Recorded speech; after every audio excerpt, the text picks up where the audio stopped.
जब मतलब की सियासत किसी मंजिल तक ना पहुंचे तो वो बीच रास्ते में ही दम तोड़ देती है। कहां राहुल गांधी और ममता बनर्जी एक दूसरे के साथ आकर मोदी सरकार के खिलाफ हुंकार भरने वाले थे, कहां दोनों के बीच स्थिति अब यह हो चली है कि एक दूसरे की रैली तक रोकने पर उतारू हो गए हैं। लोकसभा चुनाव में नरेंद्र मोदी की लोकप्रियता से सारे विपक्षी घबराए हुए हैं। ये बात सरेआम दिख भी जाती है।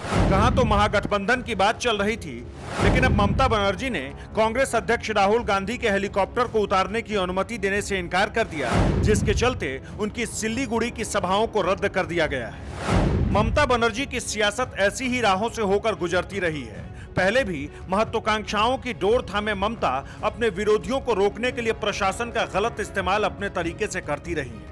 अभी लोकसभा चुनाव चल रहा है, ऐसे में राहुल गांधी दार्जिलिंग जाना चाह रहे थे, लेकिन कभी गलबहियां करके मोदी को हराने की ख्वाहिश देख रहे राहुल ममता आज आपस में ही भिड़ गए। कांग्रेस के वरिष्ठ नेता और दार्जिलिंग लोकसभा सीट से उम्मीदवार शंकर मालाकार ने कहा कि दार्जिलिंग के पुलिस ग्राउंड में राहुल गांधी के हेलीकॉप्टर को उतारने की अनुमति मांगी गई, लेकिन पुलिस ने इनकार कर दिया। अब इस इनकार के बाद से कांग्रेस पार्टी को भी तृणमूल कांग्रेस के इकरार पर भरोसा ही नहीं है। सिल्लीगुड़ी के पुलिस आयुक्त बीएल मीणा ने भी इस पर बयान दिया। मीणा का कहना है कि कांग्रेस ने पुलिस ग्राउंड में हेलीकॉप्टर उतारने की अनुमति मांगी, जिससे इनकार कर दिया गया। मीणा यही नहीं रुके, उन्होंने ये भी बता दिया कि कुछ नियम हैं जिनकी वजह से इसे अनुमति नहीं दी गई, लेकिन वे किसी भी अन्य स्थान का विकल्प लेकर नहीं आए थे। जब मोदी सरकार के खिलाफ हुंकार भरने की बात आती है तो ये सब साथ आ जाते हैं, लेकिन असलियत यह है कि ममता बनर्जी अपनी अहंकार के सामने किसी को भी टिकने नहीं देना चाहती।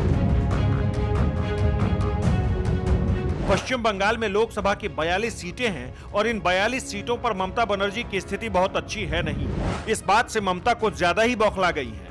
बंगाल में लगातार ममता बनर्जी के जनाधार को चोट पहुंची है और बीजेपी मजबूत होती चली गई है। ऐसे में ममता बनर्जी को अब कांग्रेस पर भी भरोसा नहीं है। वैसे ये पहली बार नहीं है, इससे पहले भी ममता बनर्जी ने नेताओं को बंगाल में आने से रोकने का काम किया है। यूपी के सीएम योगी आदित्यनाथ और बीजेपी अध्यक्ष अमित शाह के हेलीकॉप्टरों को उतरने की इजाजत नहीं दी गई थी। हालांकि बाद में ममता बनर्जी को इस मामले में बैकफुट पर आना पड़ा था। ये लोकसभा चुनाव कई मायनों में अहम साबित होगा, क्योंकि गठबंधन के नाम पर जनता को जो भ्रमित करने का काम हुआ था, उसकी असलियत अब लोगों के सामने आ रही है।